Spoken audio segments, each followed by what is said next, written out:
Reading from the Holy Gospel according to Matthew.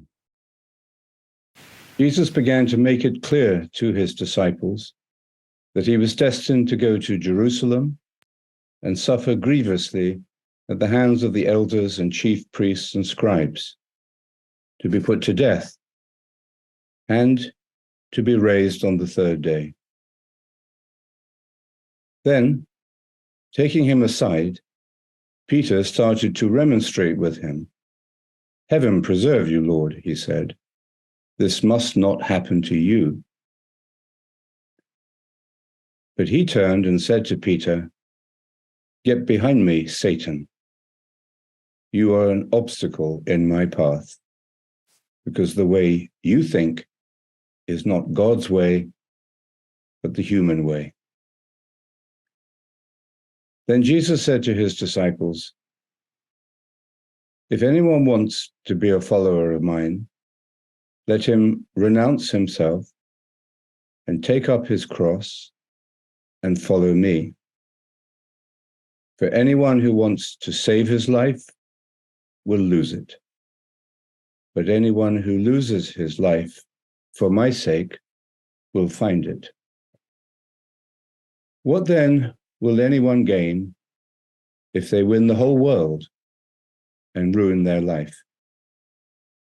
Or what do you have to offer in exchange for your life? For the Son of Man is going to come in the glory of his Father with his angels, and when he does, he will reward each one according to their behavior." This is the gospel of the Lord. Praise to you, Lord Jesus Christ.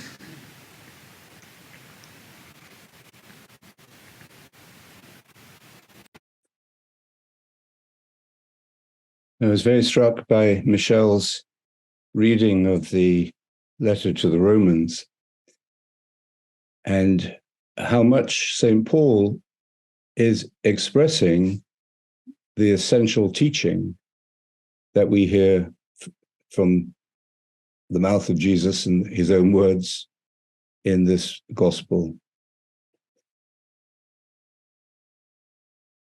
And this passage of St. Paul is really the heart of this year's WCCM theme of metanoia. He's telling us that the transformation of the human mind takes place when we can make this offering of our whole self. And that changes everything. Is it a choice? Do we have a choice in this? We're a consumer culture built on choice. We now believe, we can choose not just our sexuality, but even our gender. We can choose where we live. We can choose who we marry. We can choose what kind of work we do, whether we work full-time or part-time. Choice rules. But is choice all there is? In that first reading from Jeremiah, he doesn't want to be a prophet. He doesn't want to renounce himself. And we'll see in a moment why he has no choice. Or it's a choiceless choice. So what do we want? Do we want the kingdom, or do we want an easy life? What the media and our culture call the good life.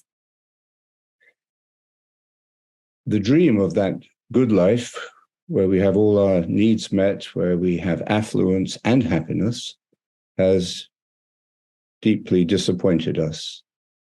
It has not produced a just or a happy society or world, and we seem to be regressing in many ways into barbarism. How quickly the world has gone from confidence in the good life, we've never had it so good, to a chronic, even crippling anxiety of crisis. The central issue in many human lives, and at times very acutely, is suffering. It's the big question of human meaning. I was walking yesterday in London, and it was a beautiful day, tourists around, everybody out in the sun, walking along the River Thames, and it was happy. There was a general feeling of happiness and having a good life. And that indeed should be part of our expectation of life. And even sometimes in places of great suffering or times of great suffering, we can find that kind of happiness. I'm going to Ukraine at the end of this month. I was talking with our coordinators there, Maria and Albert, and they are not in a very ideal situation in life. Their country is under brutal attack. And yet there is a joy there at the same time. So how do we balance and integrate joy and suffering? Because both are real, both are necessary. And apart from the central question of who we say Jesus is, and just before this passage in the Gospel, Jesus asks his disciples that piercing question. So who do you say I am? I don't want a theological answer. I want a personal answer. Who am I to you? And he asks this question not for his own sake, because he doesn't know who he is, but he asks it to help them to focus. So, but apart from that central question of who we say he is, I think this question of suffering and joy is the key to the Christian revelation and why we proclaim the good news, why we live and communicate the essence of the gospel. Well, suffering is inevitable. The first thing a child does when it comes into the world is cry. There is a necessity for suffering as part of growth. But there is, as we grow older, a temptation to ignore this, to deny it, to compensate for suffering in an unhealthy way, to be frightened of suffering, especially as Michelle was reminding us, in a society that becomes so individualistic, it's very hard to handle personal suffering on your own. Whereas in a family, in a community, in a supportive society, and that probably means a smaller support group than the whole general population. We need people that we can see and touch and live with and know. And then we can handle suffering. Without that support, without that interconnection, suffering easily overwhelms us. And when suffering comes, we have no resilience. What is suffering? Well, maybe we can break it down a little bit. Maybe it's easier to understand it and to understand what the choice is that we have. If we say, first of all, suffering is simply the acceptance of the total reality of life, which includes loss and death, disillusionment. We don't get what we want. We have great plans and they all collapse. And there is suffering involved in accepting that and adapting to change, being honest. This is where we are now. This is the situation I'm in, and I don't know what to do. But this acceptance, and does involve the acceptance of suffering. We adapt to change so that we can go to the next stage of our journey. And out of disillusionment and despair can come hope and indeed growth. So it's inherent in life, just because we are living, changing human beings. And then the second element, perhaps, to think about is what Simone Weil calls affliction. And affliction is different from, includes suffering, of course, but it's when pain and suffering is imposed on us unnaturally from the outside, maybe by an unjust political or economic system, maybe by abusive people in our lives, maybe by oppression, social oppression, religious oppression, slavery, human trafficking, prejudice, racial prejudice, torture, or just sadistic or gratuitous cruelty. So that's another kind of suffering, but it's one that could and should be eliminated and would be in a just society. And the third element I'd mention is the cross, because the cross is, of course, a supreme symbol of suffering, but also of the meaning of suffering, even with affliction added on. Jesus didn't just happen to die. He died in an afflicted way as a victim, as an innocent victim. But what we see in the cross is a transformation of that experience of suffering, and even the confrontation with affliction, not in vengeance or hatred, but with love. Father, forgive them, because they don't know what they're doing. So this brings us to this very powerful gospel, where Peter has just expressed his belief, his faith, his recognition of Jesus. You are the Son of God. You are the Messiah. He's just said that before this gospel begins. And then Jesus tells them, prepares them for the suffering that he is going to have to go through, and which, of course, they will be affected by. And indeed they are. When he after the crucifixion, they suffer, they are dispersed, they are disappointed, disillusioned, at a loss to know what to do. So Peter takes Jesus aside and says, what does he say? He probably says, don't talk about that stuff. That isn't going to happen. And because it's going to be good. You're going to be successful. You're going to become the king of Israel. You're going to help us get rid of the Romans. You're going to make a good life for us.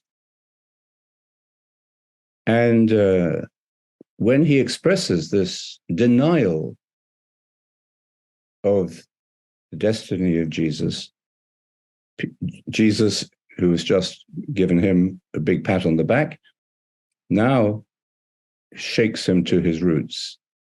He says, "You are like the devil that I met when I was in the desert, who tempted me, who wanted to offer me all the pleasures of the world, all the consumer goods, all the success, fame, my fame on social media, acceptance, money in the bank, holidays, everything I want, and power.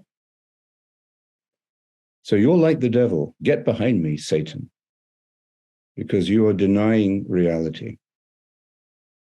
What the devil offered Jesus in the desert, and what Peter seems to be caught up in, is a dream of happiness, of well-being, of a consumer paradise, which is, of course, very likely and quickly to turn into hell. The ego's search for pleasure and control, like a hunter who is looking for a prey, is the source of this suffering. Avoidable suffering, self-infliction. We inflict this kind of suffering on ourselves. So Peter, who has just been called the rock on which I'm going to build this community, is no longer a foundation stone, but he becomes a scandal. The word scandal means an obstacle, like a rock in the road, blocking progress.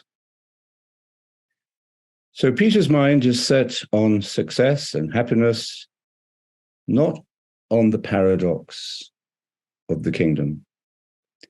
And that's why Jesus says to him, your whole mindset is wrong. Your whole mindset has missed the point, and you'd better change your mind. This is what St. Paul is saying in Romans 12 here, is metanoia.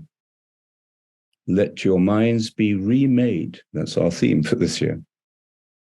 So we're taken here right into this work, this process of metanoia, which is what gives meaning and depth and joy to life. And Jesus summarizes this by saying that anyone who wants to be part of his community is going to have to learn to renounce herself or himself. What does that mean? He uses the word, in Greek, it's psyche, which is not really soul, it means self.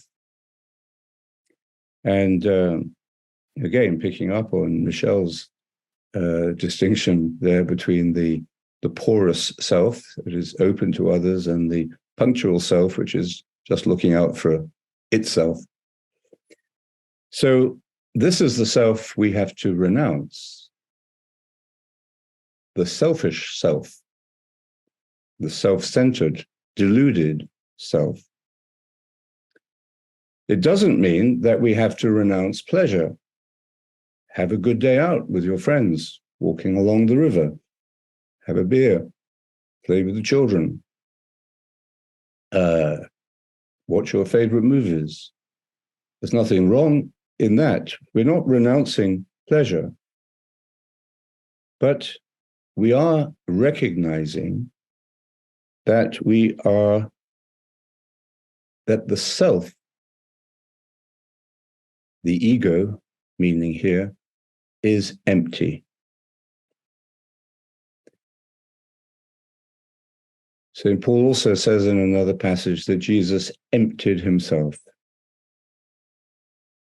in order to be filled in that emptiness, in that empty fullness, that full emptiness. And in the light of this, we understand why renunciation leads to finding our true self. So, the cross. Take up your cross, Jesus tells us. St. Luke, in the St. Luke version of this, he adds your cross every day, your daily cross. And maybe that's important for us to remember. This passage and this idea of the cross for life, for the Christian life, was related probably very much to the experience of the early Christians who were being persecuted. Indeed, Christianity today is the most persecuted of all religions in the world. So these are the people we call the martyrs. And the martyr means somebody who makes a witness. They don't want to be a martyr. They don't want to suffer. They don't want to die. But it is their witness, and that means the witness we make to each other in daily life, that makes the difference to the life of the individuals within the community. In other words, we live daily by laying down our life, selfless, becoming a witness by our attempt to be a faithful disciple. For my sake, he says. This makes it much more, this is a hook, as it were, that we can attach ourselves to or follow. It's the personal dimension of the Christian life in relationship to the person of Jesus. And it's why we can then create what St. Benedict calls a community that is a school of the Lord's service, because laying down your life in service is the key. Not to suffer pain that you don't need to suffer, not to win admiration for the ego, but to be of service to others. And then, not only does our mind begin to change and we begin to live by different values and to see things, interpret things differently, but daily life never becomes boring. When I was thinking about going into the monastic life, a friend said to me, "No, Laurence, you wouldn't be able to do it. It'd be too boring for you. And, it's not your personality. You need a lot of other things." Well, I can only say that from that moment, I have never been bored.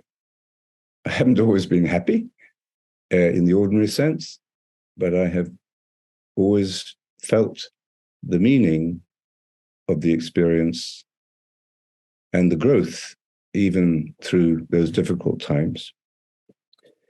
So I think this is a really essential element of the gospel that we're being asked to consider today, and indeed of human nature.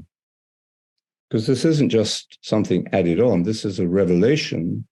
Jesus reveals to us what it means to be human and how to live in a fully human way, just as meditation is not just about feeling well and having well-being and, dealing with our problems. Meditation is a way of discovering and achieving full humanity, what it means to be human, the whole package. And the psyche in human nature has to be surrendered if life is to become fully alive. So, is there a choice? Well, and what kind of choice is it? I think it is a choice, but it's more of a recognition. And when you recognize something as true, and you know that it's true, then do you choose to accept it? You could choose to deny it because it's inconvenient or postpone it. But I don't think we can just choose it. We just recognize it. That's the way it is. And I think this is what we see in that first reading from Jeremiah, where we saw somebody really wrestling with suffering and affliction, and he wanted out. He wanted to get away. And but what does he say? He couldn't be human with integrity and run away or deny. He said he felt a fire burning in my heart, in my bones, he said, this fire. and it could not be resisted. And this is the fire of love, which all the mystics discover, and every human being discovers as the deepest truth. And this is what meditation allows us to discover and live with and live by day as we deal with what life brings us. As we share in the school of the Lord's service, we discover this fire of love in our hearts. Thank you.